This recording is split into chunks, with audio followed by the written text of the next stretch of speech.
because he never looked like he grounded it to me. I think Si, the Milford Tiger Si, got in touch on Twitter during the game to sort of say this as well. And I'm sure it must have been this try he was talking about, because it's not a criticism of the officials, by the way, this, but it's the protocols that they need to follow. We had, there was the Sam Powell one, wasn't there, at Catalans a few weeks ago. There was the Matty Ashurst one in last week's game, Saints versus Wakefield, and then this one this week as well. I just think surely we need to give our video referees a bit more scope to say there's no way the ball got down there. Yeah, I think, and that's again the sort of thing where referees having played and having more empathy to players always helps, because the more they're out, they're active, it just gives them that extra knowledge of what's likely and what's not. And I don't think they're necessarily doing a bad job at all. I think they're doing something quite well generally, but I think the more empathy they can get for the game, the better they can referee it. It's just the protocols. I can't criticise the decisions the officials made. The live call was, give it a try because we want to see tries scored and that sort of thing. And clearly the ref was going to be a bit behind play because it came from a break, another piece of Lachlan Coote class. But the video referee, I don't know, it just feels like the live call is too strong. It's too dominant in what we're seeing. Because it just didn't feel right that got given a try. Lewis Dodd is only going to get one first try in his career, and I just didn't feel like this was the right one for him, because he's going to have a good career. Yeah, definitely. One more game to talk about. We didn't even realise this was happening last week when we did the show because it felt so far away, but there was a round 9 catch-up game. Yeah, I only saw it sort of Saturday evening. I think I first found out that was. Yeah. Oh, fair enough. Thursday night, maybe I saw something about it, and I was like, "What? We didn't predict that shit." Anyway, Hull FC versus Castleford, and we might have forgotten about the game. It seems Castleford did as well. It finished 48-6 to the Black and Whites, 24-0 at half-time, so they were dominant throughout in this one, from first whistle to last whistle, and even a few seconds after it. Your cousin Marcus was the referee, Tim. And in terms of the stats, as comprehensive as you would expect from Hull FC on the stats with that scoreline. 315 more metres, 1.4 metres per carry better average gain, 5 more breaks, 2 fewer errors, and 5.1% better team tackle success rate. They won across the board, Hull FC. Individually, Ratu Nilongo with 2 tries, 205 metres. Andre Savelio with a try, 5 tackle busts, 145 metres, 2 clean breaks. Beretta Ferramo, once he got scoring, he can't stop scoring. 1 try and 129 metres for the USA International. And Joe Cater with a try assist and 40 tackles. For Castleford, Jake Truman back in the side, 7 tackles, 135 metres, 2 clean breaks. And Mike McMeekan continues a relatively impressive run of form, I think, in what's been a shady cast side in the last month or two. But 111 metres and 3 successful offloads for him. I mean, Marcus Griffiths definitely got all the refereeing ability in the family, didn't he? Certainly he got the better temperament when it comes to holding a whistle. Yeah, I mean, we did have a fan view before I get to Tom Andrews said, baffling how Hull managed that score, missing such names as Logan, Matongo, Buchanan, Atkinson, Big Neck and Wynn. Cass were dreadful and can't be looking forward to our basement battle next week. He's just made up one of them names, hasn't he? Who the fuck's Atkinson? The guy who played for Leeds in the 50s. Well, I mean, the thing is that this is a shame, because this game was at the sort of time slot Sunday afternoon where actually I think they could have got a fairly decent audience, or a fairly decent even pay-per-view audience in at the right price, monetising that Our League platform. But if you could have bought Game Pass to this one, I wasn't doing much yesterday afternoon. I could quite happily have watched it. And yeah, I could have watched it one between where the little bits of helping Emma hang wallpaper that she needed at the start of each piece. That was it, and the rest of the time I was just waiting for her to cut bits off to I mean, I did see it on Instagram, and it does look very neat and very nice. So it was worth doing. Yeah, because by her, I was, like I say, just an occasional prop for holding things up. I mean, so I don't watch the game, basically. I agree. It's a long way of saying I agree. I mean, Sky clearly weren't interested because they had 5 football games or something stupid going on yesterday. It's that, we've got the platform. We are streaming it out to an audience. Now, our people we've got to stream it out to, so why not, let other people in? It just seems so bonkers. I know there's contractual points that need to be argued by lawyers, but I'm sure... It's strange now, because we're giving Sky a rebate, but surely Sky are going to end up showing nearly the same amount of games, if not the same amount of games. Yeah, and I think they've probably got more control in terms of time slots than they would do regularly. I think they're able to have more on at a time. I think personally the 5:30 time slot has really worked. So from my point of view, I'm someone who works at home, so it's very convenient for me because it's normally when I'm at home and Heather hasn't got back from school yet. So I quite enjoy for a TV that time audience. Slot. It can't persist when it comes to in stadium audiences, but it's definitely working for a TV audience, I feel.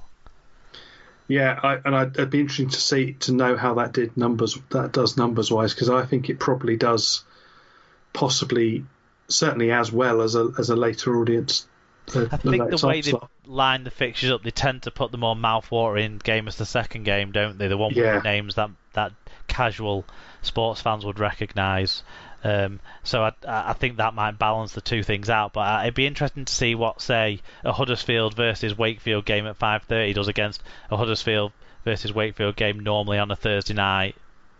That sort of, using it to judge against that sort of thing. But I do think that surely Super League can push back a bit now, because if we're giving up this $200,000 a club rebate when we're going to end up Sky showing probably as many matches and doing it more suitable for them production costs because of the way we've grouped the matches together. There's been give and take on both sides there. Good relationship, you've got to say. Both sides working well, but we need to sort of start talking. This rebate might become less reasonable as this lockdown goes on. Yeah, you think there's definitely a question, and certainly, things like where we are streaming it and where Sky aren't interested, that's fine. But let the release it so that we can get some extra money back to pay for that rebate, because you could have made, if you were charging £5 a pop, you could have made a fair bit of money to get this, just to cover some costs on this. Yeah, but on the game itself, I didn't listen to it because I was holding up wallpaper, and I didn't. I only saw the highlights and read the match reviews. But Savelio got 3 Albert Goldthorpe points, Connor 2, and Snide got 1. I think everything just looked like it was completely one-sided, didn't it?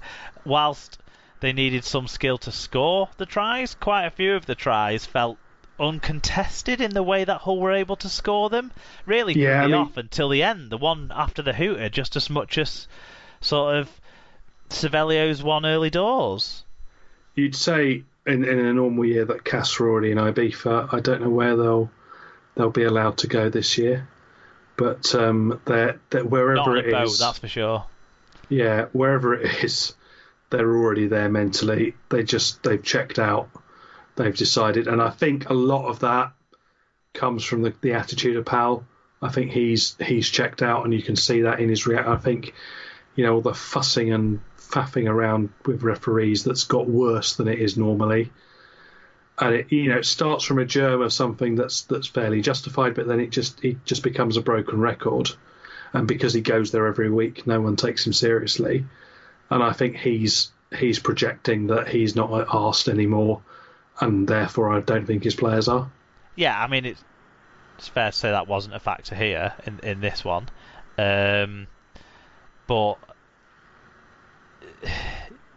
they gave a debut to Brad Graham, so that was good, and they got Richardson and Truman back. But like I said, the they're a team that are performing poorly and have very little confidence in what they're doing. But attitudinally, it felt like they weren't fully there in this game. Whereas Hull FC are playing like a team who still have something to play for. I'm not sure they do, but they're playing like they do. So every credit to them. And they're showing some enthusiasm and they're going for it. So you've got to give them credit for that. Yeah, and another show of the explosiveness we'll miss when Ratu Nulongo goes to rugby union with, I mean, his leaping ability and his sprinting power.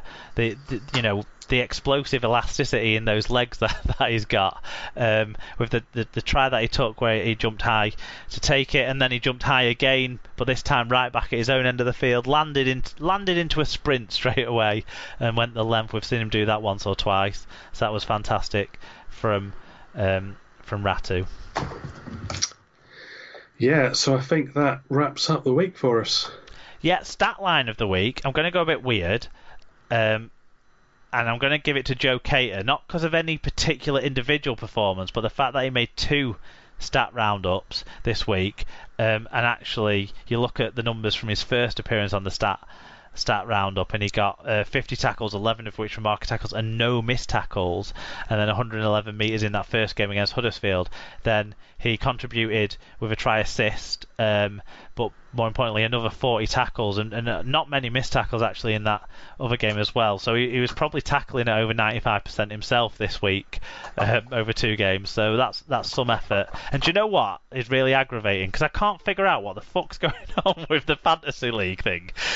I had him on my bench because he was cheap at the start of the year, and I wanted to put him in, but every time I checked, they're like, "No, you can't change your team," so I couldn't put him in for the Sunday game when I checked, which was annoying. But there you go.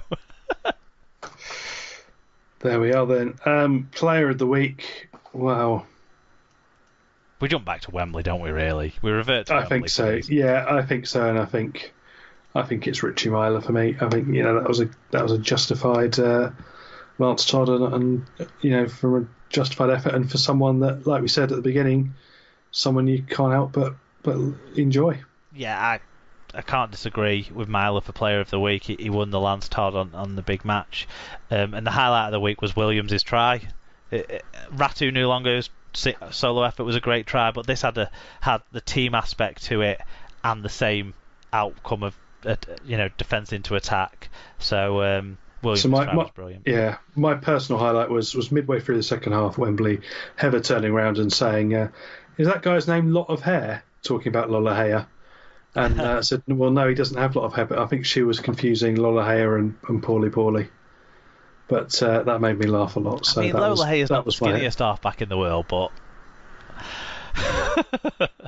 there's a lot of something, but it's not hair. Do you want to take us through the standings then, and then I'll take us through the extra fan view that we had in? Yeah, so St Helens are in a strong position at the top with a 79% win success.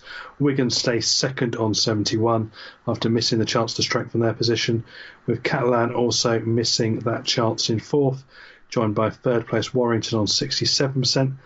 Leeds are the only real chasers now on 62% in fifth.